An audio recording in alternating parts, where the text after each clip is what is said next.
Hello बच्चों, ये हमारा तीसरा लेक्चर है जिसमें हम लोग बहुत ही इंपॉर्टेंट टॉपिक को कवर करने वाले हैं और वो है सेल के अंदर पाए जाने वाले जितनी भी स्ट्रक्चर्स होते हैं। हम लोग बार बार जिक्र कर रहे थे, Golgi apparatus, mitochondria, endoplasmic reticulum, इन सभी चीज़ों को हम लोग इस वीडियो में कवर करेंगे। तो बने रहिए और से इस वीडियो को सुनिए, देखिए, इससे बहुत सारे क्वेश्चन पूछे जाते हैं। चलिए स्टार्ट करते हैं। Transport across the cell membrane. Cell के बाहर अगर कोई चीज़ है उसको सेल के अंदर जाना है तो वो कैसे जाएगा? ठीक है, तो ट्रांसपोर्ट की बात करते हैं।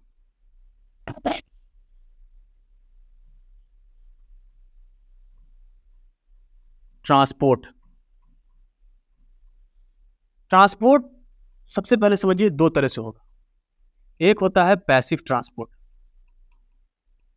और एक होता है एक्टिव ट्रांसपोर्ट। कुछ ट्रांसपोर्ट यानी कुछ चीजें सेल के अंदर हो जाएंगी, वो पैसिवली जाएंगी, कुछ चीजें एक्टिवली जाएंगी। इसका क्या मतलब? इसका मतलब ये हुआ कि कुछ मॉलिक्यूल्स को सेल के अंदर जाने के लिए किसी झंझट की जरूरत नहीं है, कोई एनर्जी की जरूरत नहीं है, वो ऑटोमेटिकली चला जाएगा। स्पॉन्टेनियस प्रोसेस होगा। स्पॉन्टेनियस तो क्या होता है? जो अपने से ऑटोमेटिकली हो। जैसे मिसाल के तौर पर ढलान पे आपको नीचे उतरना है, क्या उसके लिए आपको बहुत ताकत आनी पड़ेगी, उजल आनी पड़ेगी? नहीं उतर पा रहे हैं, बाप रे बाप कैसे उतरे? ऐसा तो नहीं है, ऑटोमेटिकली आप लौट जाइएगा नीचे। लेकिन कोई चीज आपको स्लाइड के ऊपर चढ़ना है ना, उसके लिए आपको एनर्जी लगानी पड़ेगी। तो जो आप नीचे ऑटोमेटिकली लोगड़े चले जा रहे हैं, तो ये कैसा प्रोसेस हो गया? स्पॉन्टेनियस हो गया। इस तरीके से रूम में, कमरे में गंदगी आ जाती है, धूल गर्द आ जाता है, क्या इसके लिए काफी एनर्जी और मेहनत करनी पड़ती है? नहीं, ऑटोमेटिकली आ जाता है। इसको स्पॉन्टेनियस प्रोसेस बोलते हैं। तो कुछ चीजें सेल के अंदर मेम्ब्रेन में स्पॉन्टेनियसली ऑटोमेटिकली चली जाती हैं, उसके लिए कोई अलग से एनर्जी देने की उसको जरूरत नहीं है। उसको हम लोग बोलते हैं पैसिव ट्रांसपोर्ट, पैसिव प्रोसेस। और एक्टिव ट्रांसपोर्ट उसको कहते हैं जिसमें एनर्जी की जरूरत होगी। और एनर्जी यहाँ पर यूज हुई किस फॉर्म में? एटीपी के फॉर्म में। एटीपी मतलब होता है एडेनोसिन ट्राइफॉस्फेट। माइटोकॉन्ड्रिया जब हम लोग पढ़ेंगे वहां पर एटीपी के बारे में और भी चर्चा करेंगे, बस अभी शॉर्ट में याद रख लीजिए। एटीपी का मतलब होता है एडेनोसिन ट्राइफॉस्फेट। ये एनर्जी कैरियर मॉलिक्यूल, यानी कि सेल के अंदर अगर कोई भी एनर्जी से रिलेटेड काम करना है, एनर्जी चाहिए तो वहां पर एटीपी की आवश्यकता पड़ेगी। ठीक है। और पैसिव ट्रांसपोर्ट में किसी तरीके का कोई एटीपी की जरूरत नहीं होती है, इसलिए कि वो ऑटोमेटिकली हो जाता है। ठीक है, चलिए अब आते हैं, बात करते हैं पैसिव ट्रांसपोर्ट का फर्दर कुछ क्लासिफिकेशन है। Number 1 diffusion, number 2 facilitated diffusion, facilitated diffusion, number 3 osmosis. समझ रहे हैं? 3 पार्ट हो गया पैसिव ट्रांसपोर्ट का। इन तीनों के अंदर कॉमन बात क्या होगी? तीनों में किसी भी तरह की किसी एनर्जी की जरूरत नहीं होगी, किसी एटीपी की, एडेनोसिन ट्राइफॉस्फेट की जरूरत नहीं होगी, ऑटोमेटिकली हो जाएगा, स्पॉन्टेनियसली हो जाएगा, पैसिवली हो जाएगा। एक्टिव ट्रांसपोर्ट के अंदर एनर्जी की जरूरत पड़ेगी। तो एक्टिव ट्रांसपोर्ट का कोई क्लासिफिकेशन नहीं है। एक्टिव ट्रांसपोर्ट आपको याद रखना है कि जब भी किसी सब्सटेंस को लोअर कंसंट्रेशन से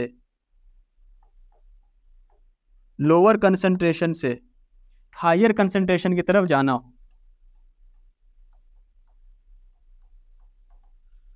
लोअर कंसंट्रेशन से हायर कंसंट्रेशन, ये इसका मतलब क्या हुआ? इसका मतलब ये हुआ कि कोई सब्सटेंस है, जैसे कि एक यहाँ पर बॉल बना रहे हैं, यहाँ पर कोई मॉलिक्यूल है, इधर बाल लिया के 4 ही मॉलिक्यूल है, इधर बहुत सारा मॉलिक्यूल है। तो नेचर में क्या होता है? नेचुरली होता क्या है कि ये सब्सटेंस जो है हायर से लोअर की तरफ जाना पसंद करता है, यानी इधर से इधर जाएगा, है ना? कहीं पर धुआं है, बहुत ज्यादा धुआं हो रहा है, तो वो धुआं कहाँ जाएगा? जिधर कम धुआं है उधर उधर बहने लगेगा, है ना? तो नेचुरल प्रोसेस क्या होता है? कोई भी चीज हायर से लोअर कंसंट्रेशन की तरफ जाती है। कहीं पर आपने अगरबत्ती जला दिया, कोई धुआं कर दिया, तो वो वहां से उस जगह पर जाएगा जहां पर कम है। परफ्यूम आपने स्प्रे किया, जहां पर आपने ज्यादा स्प्रे किया वहां से वो स्प्रेड होगा उन जगहों पर जहां पर कम है। तो नेचुरल प्रोसेस यही होता है, कोई भी चीज हायर कंसंट्रेशन से लोअर की तरफ जाती है। लेकिन एक्टिव ट्रांसपोर्ट में क्या होगा? उल्टा यहाँ पर होगा, यहाँ पर लोअर से हायर जाना होगा। तो जाहिर बात है लोअर से हायर जाने के लिए तो एनर्जी की जरूरत पड़ेगी ना, क्योंकि ये अपोजिट प्रोसेस हो रहा है। आप ऐसे समझिए, मिसाल के तौर पर आप बस में खड़े हैं, बस अंदर से खचम खच बड़ी हुई एकदम, आपको क्या करना है? बस से नीचे उतरना है। तो आपको ज़्यादा कोई एनर्जी की जरूरत नहीं है, खुद ये लोग आपको ढकेल देंगे, आप नीचे उतर जाइएगा। लेकिन आपको बस में चढ़ना है, ऐसी बस में जो अंदर से पूरी भरी हुई है, तो ये ऑटोमेटिकली नहीं हो जाएगा। इसके लिए आपको पूरी एनर्जी भी लगानी पड़ेगी, धक्का मुक्की भी करना पड़ेगा। तो यही चीज़ यहाँ पर है, यहाँ से इसको मॉलिक्यूल को लोअर से हायर कंसंट्रेशन की तरफ जाना है, इसके लिए उसको एटीपी की ज़रूरत पड़ती है, एनर्जी की ज़रूरत पड़ती है, और फिर ये धक्का मुक्की करके इधर चला जाता है। इसलिए इसको एक्टिव ट्रांसपोर्ट कहा जाता है। पैसिव ट्रांसपोर्ट में ऐसा नहीं होता। पैसिव में क्या होता है, पैसिव में सिंपल बात, हायर कंसंट्रेशन से लोअर की तरफ जाना है, जहां पर मॉलिक्यूल या तो है ही नहीं या है तो कम है, तो ये तो ऑटोमेटिकली हो ही जाएगा। ठीक है, तो ये हो गया जाकर के एक्टिव और पैसिव ट्रांसपोर्ट के अंदर सबसे बेसिक डिफरेंस जो आपको याद रखना है। अब इसमें इन तीनों को हम लोग थोड़ा अलग से डिस्कशन करते हैं।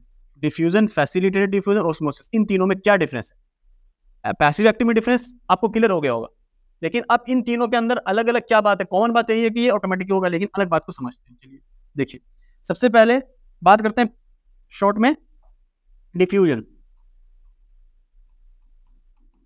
डिफ्यूजन का मतलब होता है वही बात, हायर से लोअर की तरफ जाना। ये बात तो कॉमन है, सब में अप्लाई होगी। हायर से लोअर की तरफ जाना, हायर कंसंट्रेशन से लोअर कंसंट्रेशन की तरफ जाना। लेकिन जब कोई सेल मेम्ब्रेन है, ये सेल मेम्ब्रेन है, ये सेल के अंदर का हिस्सा है, ठीक है, ये सेल के बाहर का हिस्सा है। अब किसी सब्सटेंस को जो कि बाहर में हायर कंसंट्रेशन में है, उसको अंदर जाना है, और ये सब्सटेंस लिपिड सोलेबल है। अब फिर से आप मेरी पीछे वाली बात पर ध्यान दीजिए, हमने आपको बोला था लिपिड सोलेबल, यानी लिपिड से उसकी दोस्ती है। सेल मेम्ब्रेन क्रॉस करने में क्या समस्या पेश आती है, अंदर में लिपिड की मेम्ब्रेन आ जाती है, नहीं समस्या है। तो अगर किसी की लिपिड से दोस्ती है तो जाने देगा। जैसे आपको किसी हॉल में, जब मीटिंग में जाना है, फंक्शन में जाना है, जो गार्ड है जो सबका पास चेक कर रहा है, वो आपका रिश्तेदार है एकदम क्लोज, तो वो तो आपकी सेटिंग करा ही देगा। पास भी ना होगा तो बोलेगा जॉन तो अपने आदमी हो। तो वही चीज़ है, ये जो है लिपिड सॉल्युबल सब्सटेंस है, इसको सेल के अंदर जाना है, हायर से लोअर कंडीशन ही फेवरेबल है, सेल बोलेगा अरे भैया जाइए आराम से जाइए, तो ये डायरेक्ट अंदर डिफ्यूजन इसका होने लगेगा। तो ये हो जाता है पैसिव ट्रांसपोर्ट का पहला टाइप, डिफ्यूजन। आइए दूसरे टाइप पर बात करते हैं, फैसिलिटेटेड डिफ्यूजन। शॉर्ट में लिख दे रहे हैं हम आपको, बस आप समझ जाइए। ठीक है, फैसिलिटेटेड डिफ्यूजन का मतलब ये हुआ कि है तो बाहर में हायर कंसंट्रेशन में, अंदर में लोअर कंसंट्रेशन है, लेकिन एक यहाँ पर समस्या होगी भैया। समस्या क्या होगी भैया? वो समस्या ये होगी कि ये वाटर सॉल्युबल है। अब ये कैसे जाएगा? वाटर सॉल्युबल होने की वजह से लिपिड की जो मेम्ब्रेन, सेल के अंदर जाना है इसको, लिपिड का जो मेम्ब्रेन है वो तो वाटर से वो हाइड्रोफोबिक है ना, वाटर से नफरत करता है, वाटर उसको पसंद नहीं, पानी से दूर भागता है। तो उसके लिए क्या करना पड़ेगा? वही जो आपको हमने सेल मेम्ब्रेन का डायग्राम दिखाया था, उसमें आपको जो इंटीग्रल प्रोटीन दिखाया था लंबा चौड़ा, जो बाईपास का काम करता है, वो बोलेगा अरे भाई तुम हायर से लोअर तुमको जाना है, कंडीशन तो फेवरेबल है, पैसिवली काम हो जाएगा, बस तुम क्या करो कि ये बाईपास से आ जाओ तुम। तो चुप से उसको पीछे की खिड़की से बुला लिया जाएगा, यानी कि इंटीग्रल प्रोटीन के जरिए। पास आई? तो यही हो गया फैसिलिटेटेड डिफ्यूजन। ओस्मोसिस क्या है? ओस्मोसिस जो है वो, उसमें क्या होता है कि सबसे पहली बात, सिर्फ और सिर्फ ओस्मोसिस में फ्लूइड का मूवमेंट होगा। फ्लूइड का यानी कि वाटर का कह सकते हैं आप, सबसे कॉमन फ्लूइड, सबसे यूनिवर्सल सॉल्वेंट वाटर है, वाटर का मूवमेंट। सॉल्यूट का मूवमेंट ओस्मोसिस में नहीं होता। सॉल्यूट मतलब ये सॉलिड सब्सटेंस का या कैसी चीज का जो जिसको घोला जाता है, जो खुद किसी को नहीं घोलता बल्कि जिसको घोला जाता है, उसका मूवमेंट ओस्मोसिस में नहीं होता। इसमें किसी चीज का ही मूवमेंट हो सकता है, इसमें किसी चीज का ही मूवमेंट हो सकता है, चाहे वो लिक्विड स्टेट में हो, सॉलिड स्टेट में हो। यहाँ पर ओस्मोसिस में सिर्फ लिक्विड स्टेट का नहीं, फ्लूइड का ही मूवमेंट होगा, जैसे वाटर का मूवमेंट। ठीक है, और इसमें क्या होगा कि जहां पर सॉल्यूट ज्यादा होगा, जैसे यहाँ पर सॉल्यूट ज्यादा है, यहाँ पर सॉल्यूट कम है, तो पहली बात कि इसमें सॉल्यूट का मूवमेंट होता नहीं है, यहाँ पर मूवमेंट वाटर का होता है। तो वाटर क्या करेगा? जिधर सॉल्यूट कम है वहां से उधर जाना पसंद करेगा जिधर सॉल्यूट ज्यादा है। इसी को बोलते हैं ऑस्मोसिस, यानी movement of water from lower concentration of solute to higher concentration of solute. ठीक है, यहीं पर आकर के स्टूडेंट को कंफ्यूजन हो जाता है। कंफ्यूजन ये हो जाता है कि आपने तो बताया कि पैसिव ट्रांसपोर्ट में सब में हायर कंसंट्रेशन से लोअर कंसंट्रेशन की तरफ मूवमेंट होता है, लेकिन यहाँ तो आप बोल रहे हैं कि वाटर का मूवमेंट हो रहा है lower concentration of solute to higher concentration of solute, है ना। देखिए बिल्कुल ये मिसअंडरस्टैंडिंग अभी क्लियर हो जाएगी आपको। यहाँ पर वाटर के कंसंट्रेशन की बात नहीं की जा रही है कि वाटर लोअर से हायर जा रहा है, सॉल्यूट के कंसंट्रेशन की बात की जा रही है। वाटर के कंसंट्रेशन के हिसाब से अगर आप डिफाइन कीजिए तो वही डिफिनेशन होगा, हायर से लोअर। यहाँ पर वाटर हायर कंसंट्रेशन में है क्योंकि सॉल्यूट कम है, यहाँ पर जो सॉल्यूट है ज्यादा, इसलिए यहाँ पर वाटर लोअर कंसंट्रेशन में है। तो वाटर का मूवमेंट हुआ, सॉल्वेंट का मूवमेंट हुआ from its higher concentration to its lower concentration, इसी को कहते हैं ऑस्मोसिस। इसका कॉमन एग्जांपल आप देखते हैं, आप मान लिया कि आपको चना खाना है तो आप रात में चना फुला देते हैं, पानी में डाल दिया, सुबह में फूल जाता है। क्या हो गया उसके अंदर, कैसे फूल गया वो? ऑस्मोसिस हुआ। पानी के अंदर जैसे आपने चना को रखा, चूंकि चने के अंदर सॉल्यूट है, उसके अंदर फूड मटेरियल स्टोर हुआ है, तो प्रोटीन स्टोर है ना। तो जैसे ही आपने उसको पानी में डाला तो पानी जो है वो चने के अंदर जाने लगा, है ना। क्यों जाने लगा? इसलिए कि अंदर में सॉल्यूट ज्यादा है, वाटर का कंसंट्रेशन अंदर कम है, या वो तो होता ही नहीं, तो सूखा रहता है चना। तो हायर कंसंट्रेशन पानी बाहर ज्यादा, चने के अंदर पानी कम, हायर से लोअर की तरफ मूवमेंट होने लगा।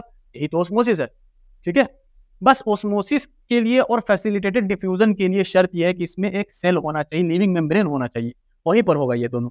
डिफ्यूजन कहीं पर भी हो सकता है, ये एक फिजिकल प्रोसेस है। लिविंग सिस्टम भी हो सकता है, नॉन लिविंग भी हो सकता है ना। जैसे आपने अगरबत्ती जला दिया, धुआं कर दिया, धुआं पूरे फैलने लगा, ये क्या हो रहा है? ये भी डिफ्यूजन है। यहाँ पर तो कोई लिविंग सिस्टम है नहीं, तो डिफ्यूजन कहीं भी हो सकता है, लिविंग नॉन लिविंग कहीं भी, लेकिन फैसिलिटेटेड डिफ्यूजन ऑस्मोसिस ये सिर्फ लिविंग सिस्टम में होगा। उम्मीद आपको अच्छे से क्लियर हो गया होगा। अब इसको बार बार रिवाइंड करके पीछे जाकर के सुनिए, तो इसमें स्टूडेंट को अक्सर कंफ्यूजन हो जाता है। 2-3 बार सुनेंगे आपको बिल्कुल याद हो जाएगा अच्छे से। तो ये आपको सेल मेम्ब्रेन के बारे में उम्मीद है क्लियर हो गया होगा कि सेल मेम्ब्रेन किसको कहते हैं, सेल मेम्ब्रेन में ट्रांसपोर्ट कैसे होता है। अब हम लोग बात करते हैं ऑस्मोसिस की। ऑस्मोसिस की बेसिस पर आपको ऑस्मोसिस समझ में आ ही गया है किसको कहा जाता है। बस यहाँ पर कुछ बात पे आपको ध्यान देना है। बात क्या है, देखिए एक एग्जांपल ले लेते हैं। मिसाल के तौर पर ये एक जार है या कोई भी चीज, सिस्टम है, लिविंग सिस्टम, इसके अंदर सेल है। इस सेल के बाहर में सॉल्यूट काफी ज्यादा मात्रा में है, काफी ज्यादा अमाउंट में है, अंदर में सॉल्यूट नहीं है या थोड़ा बहुत है। अब आप बताइए सोच करके कि वाटर किधर से किधर जाएगा। ऑस्मोसिस आप समझ चुके हैं, बताइए। वाटर जाएगा सेल के अंदर से बाहर जाने लगेगा या बाहर से अंदर आने लगेगा? अगर आपने ये जवाब दिया है कि वाटर जो है सेल के अंदर से बाहर जाने लगेगा, तो आपने सही कहा, क्योंकि जिधर सॉल्यूट ज्यादा होता है वाटर उधर मूव करने लगता है। तो ये जो पूरा सॉल्यूशन हो गया, इसका हम लोग नाम रख देते हैं हाइपरटोनिक सॉल्यूशन।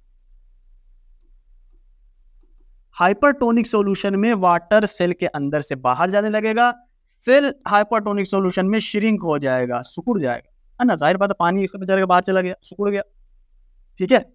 और इस प्रोसेस को बोलेंगे, यहां क्या हुआ, यहां बोलेंगे एक्सोस्मोसिस हुआ, एक्सोस्मोसिस हुआ। दूसरा एक एग्जांपल लेते हैं। ये एक लिविंग सिस्टम है, इसमें सेल है, सेल के अंदर सॉल्यूट ज्यादा है और बाहर में सॉल्यूट कम है, इस सेल के अंदर के से कंपेयर किया जाए तो, ठीक है। अब क्या होगा, वाटर कहां से कहां जाएगा? वाटर सॉल्यूट जिधर ज्यादा होता है उधर जाता है, तो बाहर से वाटर जो है सेल के अंदर जाने लगेगा। ऐसे कंडीशन को बोलते हैं, ये जो पूरा सिस्टम है, ये जो कंडीशन क्रिएट हो गई, इसको बोलते हैं हाइपोटोनिक कंडीशन क्रिएट हो गई। हाइपोटोनिक कंडीशन क्रिएट हो गई। इस कंडीशन में क्या होगा, सेल सिकुड़ेगा कि फूलेगा? फूल जाएगा, सोयल कर जाएगा। तो इस कंडीशन में सेल सोयल कर जाता है और यहां पर इंडोस्मोसिस होने लगता है। बात क्लियर हो गई? दो तरह का सॉल्यूशन हुआ, हाइपरटोनिक, हाइपोटोनिक। एक और केस ले लेते हैं। एक केस ये है कि सेल है, इसके अंदर जितना सॉल्यूट है उतना ही बाहर भी है। अब भाई हो गए यहाँ पे दुविधा में फंस गया, पानी के जाए किधर, बाहर भी उतना ही अंदर भी उतना ही। तो होता क्या है, यहाँ पर ही वाटर का मूवमेंट होगा, वाटर अंदर से बाहर जाएगा लेकिन बाहर से भी अंदर आने लगेगा सेम अमाउंट में, तो सेल पे कोई असर नहीं पड़ेगा। ऐसे सॉल्यूशन को बोलेंगे आइसोटोनिक सॉल्यूशन। आइसोटोनिक सॉल्यूशन, इसके अंदर कोई भी ऑस्मोसिस नहीं होगा। बस में गई। तो ये 3 तरह का सॉल्यूशन आपको याद रखना है ताकि आपको किस तरह कोई कंफ्यूजन ना हो, हाइपोटोनिक, हाइपोटोनिक और आइसोटोनिक सॉल्यूशन। तो ये जो इतनी बात आपको बताई गई, ये सब सेल मेम्ब्रेन से रिलेटेड बताई गई। सेल वॉल से रिलेटेड जो बात हमने बताई आपको डिफरेंस में, वो बात बताया था कि सेल वॉल आपको सेल मेम्ब्रेन के बाहर होता है। सेल मेम्ब्रेन जो है उसके बाहर होगा, जैसे ये सेल है, सेल मेम्ब्रेन है, इसके बाहर में आपने बनाया वॉल, तो ये हो गया सेल वॉल। सेल वॉल का काम क्या होता है? इसका काम प्रोटेक्शन होता है। लेकिन हमने इसको ओस्मोसिस के बाद क्यों बताया आपको? इसलिए कि इसका एक दूसरा काम सेल वॉल का ये होता है कि ये ओस्मोसिस अगर कहीं पर हो रहा है और सेल स्वेल हो रहा है, पानी बाहर से सेल के अंदर आ रहा है, हाइपोटोनिक कंडीशन क्रिएट हो गई है, तो सेल स्वेल होते होते फट सकता है, ब्रस्ट हो सकता है, सेल की डेथ हो सकती है। तो सेल वॉल का काम होता है कि ये सेल मेम्ब्रेन को, यानी कि सेल को स्वेल होने से काफी हद तक बचाने की कोशिश करता है, ओस्मोटिक लाइसिस से बचाता है, यानी ओस्मोसिस होने वाले ब्रेकडाउन को बचाता है। तो ये सेल वॉल का काम फंक्शन हो गया, प्रोटेक्शन भी करना, डेड होता है ये। लेकिन सेल वॉल किसमें किसमें होता है ये आपको याद रखना है, ठीक है, एग्जाम पॉइंट ऑफ व्यू से। प्लांट में होता है सेल वॉल, फंजाई में होता है सेल वॉल, और कहां होता है? बैक्टीरिया में होता है सेल वॉल। बस आपको बात याद रखना है कि सेल वॉल होता तो है तीनों में, लेकिन तीनों का कंपोजिशन अलग अलग होता है। यानी प्लांट का सेल वॉल अलग चीज से बना होता है, इसका अलग, इसका अलग। जैसे आपसे कोई पूछे कि आपके घर की दीवार, आपके घर में दीवार है, आप बोलेगा हाँ है। और आपसे पूछे कि बहुत बड़ा अपार्टमेंट, कोई बहुत बड़ा टावर है, बुर्ज खलीफा, उसमें भी है कि नहीं दीवार, आप बोलेगा है। तो क्या दोनों सेम ईंट से बनी हुई है? आसमान जमीन का फर्क होगा दोनों का कंस्ट्रक्शन में। फंक्शन तो मिला जुला सेम है, उसको एक काम प्रोटेक्शन है, बाहर से बचा रहा है इन्वायरमेंट से, आपकी दीवार भी बाहर के जो है वातावरण से बचा रही है, लेकिन अंदर का स्ट्रक्चर अलग है। तो यहाँ पर भी स्ट्रक्चर अलग होता है। प्लांट सेल जो होता है वो मोस्टली सेलुलोज का बना होता है, जबकि फंजाई जो है वो काइटिन का मोस्टली बना होता है, उसकी जो सेल वॉल होती है। और बैक्टीरिया की सेल वॉल जो है वो पेप्टिडोग्लाइकन की बनी होती है। ये आपको अच्छे से याद रखना है। फंक्शन में तो काफी हद तक सब सेम है सबके सेल वॉल, लेकिन स्ट्रक्चर में, बनावट में और कंपोजिशन में डिफरेंस पाया जाता है, ठीक है। अब सबसे इंपॉर्टेंट ऑर्गेनेल इसके ऊपर बात करते हैं हम लोग, वो है न्यूक्लियस। न्यूक्लियस के बारे में जैसा कि आपको यूकैरियोटिक जब बता रहा था वहां बताया था कि न्यूक्लियस के अंदर कुछ चीजें होती हैं। जैसे सबसे ऊपर का जो पार्ट आप देख रहे हैं ये न्यूक्लियर मेम्ब्रेन है, इसको न्यूक्लियर एनवेलप भी कहा जाता है। उसके अंदर का जो पार्ट है, ये सारा जो अंदर में इसकी फ्लूइड होता है, उसको न्यूक्लियोप्लाज्म कहते हैं। ये एक तरह का फ्लूइड है जो सपोर्ट करता है अंदर के सब्सटेंस को, जैसे साइटोप्लाज्म होता है वैसे ही न्यूक्लियोलस जो है वो न्यूक्लियस के अंदर पाया जाता है। ये एक समझिए छोटा न्यूक्लियस कह सकते हैं इसको आप, छोटा न्यूक्लियस है ये। इसका काम होता है कि राइबोसोम फॉर्मेशन में हेल्प करता है, और चूंकि राइबोसोम का काम है प्रोटीन बनाने में हेल्प करना, तो आप कह सकते हैं न्यूक्लियोलस भी इनडायरेक्टली प्रोटीन फॉर्मेशन में हेल्प करता है। उसके बाद ये जो क्रोमैटिन है, क्रोमैटिन एक्चुअली में ये तो समझिए कि हर लिविंग सिस्टम की जान है। इसी के अंदर होता है डीएनए। डीएनए तो हर आदमी जानता है, जो बायोलॉजी में इंटरेस्ट नहीं रखता वो भी डीएनए के बारे में कुछ ना कुछ जानने करता है। डीऑक्सीराइबोन्यूक्लिक एसिड जो हमारे स्ट्रक्चर को, बनावट को, हमारे चेहरे को, बुकड़े को, किसी जानवर को, किसी प्लांट को यही शेप देता है, कैसा होगा, कैसा दिखेगा, है ना। तो ये क्रोमैटिन जो होता है, ये सारी चीज जो आप देख रहे हैं, स्पाइरल टाइप की कॉइल, इसी को हम लोग क्रोमैटिन फाइबर कहते हैं, क्रोमोसोम भी कहते हैं, ज्यादा कॉम्पैक्ट हो गया तो क्रोमोसोम कह देते हैं। इसके अंदर डीएनए होता है और आरएनए होता है क्रोमैटिन में, और प्रोटीन होता है।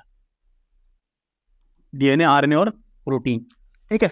ये तीनों चीजें क्या है, इसके इसी स्लाइड में आपके सामने हम चर्चा करेंगे, ठीक है। न्यूक्लियर पोर जो है वो छोटा छोटा पोर होता है, ये छेद आप देख रहे हैं, छोटे छोटे छेद है। किसी चीज को न्यूक्लियस से बाहर जाना है, किसी चीज को न्यूक्लियस के अंदर आना है, तो उसके लिए कोई रास्ता होना चाहिए ना, तो उसके लिए न्यूक्लियर पोर होता है। देखने में सिर्फ एक पोर को बोल दिया जाता है या कह देते, देखने में छोटा पोर लगता है, लेकिन ये एक्चुअली में न्यूक्लियर पोर कॉम्प्लेक्स होता है। ये बहुत ही कॉम्प्लेक्स एंट्री होती है, जहां पर हर कोई अंदर नहीं एंटर कर सकता। जैसे कोई कंट्री का बॉर्डर में कोई गेट है, तो आप चाहिएगा बस वो घर का दरवाजा आना जाना कर ले, तो ऐसा नहीं है ना। वहां पर काफी सारे चेक पॉइंट होगा, सिक्योरिटी होगी, बहुत सारी चीज होगी। इस तरह से ये न्यूक्लियर पोर जो होता है, ये सिर्फ ऐसा नहीं कि छोटा सा पोर है, कोई भी चीज अंदर चली जाएगी, क्योंकि अंदर में बहुत इंपॉर्टेंट चीज डीएनए है, इसको प्रोटेक्ट करना जरूरी है। इसलिए ये काफी अच्छे से चीजों को जो है क्रॉस वेरीफाई करता है, क्रॉस चेक करता है। न्यूक्लियर पोर जो होता है, कौन चीज अंदर है और कौन चीज अंदर से बाहर जा रही है, कौन चीज बाहर से अंदर आ रही है। न्यूक्लियस का काम क्या होता है? न्यूक्लियस का बहुत सारा फंक्शन है, इसमें कुछ इंपॉर्टेंट फंक्शंस आपको यहाँ पर हम लिखा देते हैं। एक फंक्शन तो हो गया कि ये जेनेटिक इंफॉर्मेशन कंटेन करता है, क्योंकि डीएनए इसी के अंदर होता है, तो ये जेनेटिक इंफॉर्मेशन को स्टोर करता है। यानी आप कह सकते हैं इनडायरेक्टली कि ये हेरिडिटी में रोल प्ले करता है। हेरिडिटी कहते हैं कि जैसा पेरेंट वैसा ऑफस्प्रिंग। इंसान का बच्चा इंसान की तरह दिखता है, जानवर का बच्चा जानवर की तरह दिखता है। ऐसा किस वजह से होता है? ये होता है डीएनए की वजह से, और डीएनए कहाँ होता है? न्यूक्लियस के अंदर। इसी न्यूक्लियस के फंक्शन को हम कह सकते हैं कि ये हेरिडिटी को कंट्रोल करता है। सेल डिवीजन में भी न्यूक्लियस हेल्प करता है, ठीक है। और डायरेक्टली इनडायरेक्टली जितने भी फंक्शन हो रहा है, ऑल फंक्शंस, जितना भी फंक्शन सेल कर रहा है सभी फंक्शन को कंट्रोल करने का काम करता है। ये 3 इंपॉर्टेंट फंक्शन हो गया न्यूक्लियस का, जो आप अच्छे से याद रख लीजिए। उसके बाद सेल ऑर्गेनेल्स, यानी सेल ऑर्गेनेल हम लोग कहते हैं कोई भी सेल को आप उठा लें, अगर किसी भी सेल को आप उठाएंगे तो उसके अंदर आपको बहुत सारे स्ट्रक्चर दिखता है। जैसे एक हमने सेल बनाया बड़ा सा, एनिमली सेल बनाते हैं, इसका एक न्यूक्लियस है, ठीक है, और इसके ऊपर इस तरह का आपको स्ट्रक्चर दिखेगा, ये होता है एंडोप्लाज्मिक रेटिकुलम। इसके ऊपर इस तरह से आपको कुछ कुछ लगेगा, छोटा छोटा ग्रैन्यूल है, तो इसको क्या बोल दिया, रफ एंडोप्लाज्मिक रेटिकुलम। और इस पर कोई ग्रैन्यूल नहीं है, बिल्कुल ऐसे सिंपल सादा है, तो बोल दिया स्मूथ एंडोप्लाज्मिक रेटिकुलम।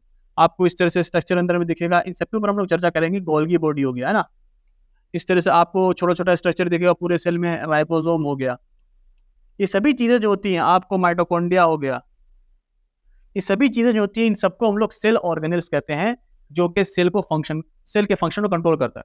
कोई एनर्जी बनाने में हेल्प कर रहा है, कोई प्रोटीन बनाने में हेल्प कर रहा है, कोई किसी पार्टिकुलर प्रोसेस को जो है वो कैरी ऑन कर रहा है। तो ये सभी काम सेल ऑर्गेनेल्स के जरिए किया जाता है। जैसे इंडोप्लाज्मिक रेटिकुलम है, इंडोप्लाज्मिक रेटिकुलम जिसका डायग्राम भी हमने बनाया था, इसके बाहर में आप ये जो सारा स्ट्रक्चर देख रहे हैं, यही इंडोप्लाज्मिक रेटिकुलम है। ये न्यूक्लियस है, न्यूक्लियस से अटैच रहता है। इस पे छोटा छोटा जो रेड रेड आप डॉट देख रहे हैं, ये सब राइबोसोम है। इस वजह से ये माइक्रोस्कोप में देखने पर रफ स्ट्रक्चर देता है, इसलिए इसका नाम पड़ गया रफ इंडोप्लाज्मिक रेटिकुलम।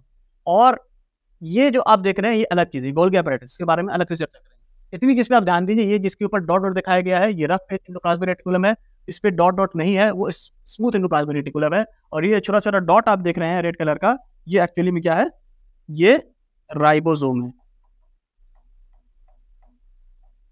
तो आपसे पूछे कोई SCR और RER में क्या डिफरेंस है, स्मूथ इंडोप्लाज्मिक रेटिकुलम में और रफ इंडोप्लाज्मिक रेटिकुलम में क्या डिफरेंस है, तो आप कहिएगा कि स्मूथ इंडोप्लाज्मिक रेटिकुलम जो होता है उसके ऊपर राइबोसोम नहीं होता है, रफ इंडोप्लाज्मिक रेटिकुलम में राइबोसोम होता है।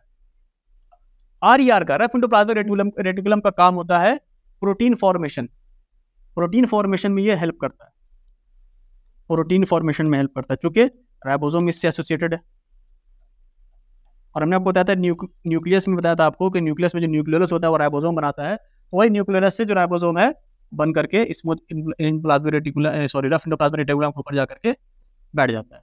यही से निकल के सेल के अंदर जाता है, सेल के अंदर ये अपना फंक्शन परफॉर्म करता है, ठीक है। उसके बाद स्मूथ इंडोप्लाज्मिक रेटिकुलम की अगर बात की जाए तो ये लिपिड फॉर्मेशन में हेल्प करता है। मान लिया सेल मेम्ब्रेन डैमेज हो गया, ठीक है, सेल अगर डैमेज हो गया, या सेल का मेम्ब्रेन डैमेज हो गया, तो उसमें जो लिपिड है वो कहाँ से आएगा, वो स्मूथ इंडोप्लाज्मिक रेटिकुलम बनाएगा। Rough endoplasmic reticulum protein formation में करेगा। ये हो गया काम SCR और RER का। उसके बाद लाइजोसोम्स अभी आपने जो डायग्राम देखा था, इस डायग्राम में आप ध्यान दीजिए, ये जो स्ट्रक्चर बनाया गया है यहाँ पर, ये गोल्गी apparatus का स्ट्रक्चर। इसी गोल्गी apparatus के स्ट्रक्चर में यहाँ पर आप लाइजोसोम देख रहे हैं। तो लाइजोसोम एक्चुअली में अगर आपको समझना है तो गोल्गी apparatus भी समझना होगा। गोल्गी apparatus जो होता है वो न्यूक्लियस के आसपास आपको दिखेगा। कभी कभी इसका जो स्ट्रक्चर होता है ना, इसका जो स्ट्रक्चर अगर ध्यान देना पड़ेगा देखिएगा, तो कभी कभी इस तरह का दिखेगा, यानी कि इसके जो इधर का सरफेस है ये कॉन्वेक्स और इधर का कॉनकेव दिखेगा। कॉन्वेक्स सरफेस होगा जब भी आप डायग्राम बनाइएगा तो ये हमेशा न्यूक्लियस की तरफ होता है, और कॉनकेव सरफेस जो है वो सेल मेम्ब्रेन की तरफ होता है। इसके अंदर ये जो छोटा छोटा फ्लैट स्ट्रक्चर आप देख रहे हैं, इसको सिस्टर्नी कहा जाता है। और इसी से बहुत सारा फंक्शन होता है, जिसमें एक फंक्शन हो गया पैकेजिंग करना मॉलिक्यूल को। कोई मॉलिक्यूल वजह से सेल मेम्ब्रेन डैमेज हो गया, अब वो किसका बन होता है, फॉस्फोरस और लिपिड का। तो लिपिड जैसे बन करके आ गया SCR से, स्मूथ इंडोप्लाज्मिक रेटिकुलम से। फॉस्फोरस सेल में पहले से था, इन दोनों को जोड़ना है, कौन करेगा ये काम, गोल्गी apparatus करेगा। तो गोल्गी apparatus का काम होता है फिनिशिंग करना, मॉलिक्यूल को बनाना, पैकेजिंग करना, है ना। और ये एक और काम करता है, वो है एक स्ट्रक्चर बनाता है जिसको लाइजोसोम बोलते हैं। लाइजोसोम जो है उसका काम ये होता है कि जैसे सेल है, इस सेल के अंदर कोई बैक्टीरिया आ गया मिसाल के तौर पर, बैक्टीरिया ऐसा नहीं होता है, बस आपको समझने के लिए बना रहे हैं, राक्षस आ गया सेल के अंदर। अब ये जो लाइजोसोम है, ये लाइजोसोम क्या करेगा, इस बैक्टीरिया के ऊपर हमला करेगा। इसके ऊपर अटैक करेगा और इसके अंदर जितना भी इंजाइम्स है, डाइजेस्टिव इंजाइम जिससे किसी ऑर्गेनिज्म को किल किया जा सकता है, वो सारा उंडेल देगा उसके ऊपर और अपने बेचारा खत्म हो जाएगा। इसलिए लाइसोसोम को सुसाइड बैग भी कहते हैं। आत्मघाती हमला करता है यानी ये क्या करेगा, सीधे बैक्टीरिया पर हमला कर दिया और अपने भी खत्म हो गया, हम तो डूबेंगे सनम, तुमको भी ले डूबेंगे, वो वाला काम करता है। इसलिए लाइसोसोम का काम होता है डिफेंस करना। अगर कोई बैक्टीरिया, कोई वायरस हमारे सेल के अंदर तक इंटर कर गया है, तब भी अभी उसको खुश नहीं होना है। अभी अंदर में जो फौजी हैं वो उसकी रक्षा कर रहे हैं सेल की, तो वो फौजी कौन होते हैं, लाइसोसोम। बहुत सारे होते हैं सेल के अंदर, कौन बनाता है, गोल्गी एपैरेटस बनाता है। ठीक है, तो जितनी भी इंटरनल स्ट्रक्चर के बारे में आपको बताया गया, इन सबको आप बार बार रिवीजन कीजिए, अच्छे से पढ़िए, क्योंकि ये इससे काफी कुछ क्वेश्चन आप पाएंगे। और अगर आपको हायर क्लास में भी बायोलॉजी रखना है तो आपको बहुत ज़्यादा जरूरी है। तो इन सभी चीज़ को आपको रिवीजन करते रहना है, बार बार आप रिकॉल कीजिए। फिर हम लोग इंशाल्लाह नेक्स्ट जो है सेशन में आपसे ज़रूर मिलेंगे और उस पर और हम लोग कुछ दूसरे टॉपिक्स के ऊपर डिस्कशन करेंगे। अनस्किलिफाइड चैनल को आप सब्सक्राइब करें, लाइक करें, अपने दोस्तों से ज़रूर शेयर करें। ठीक है दोस्तों, thank you very much, have a nice day.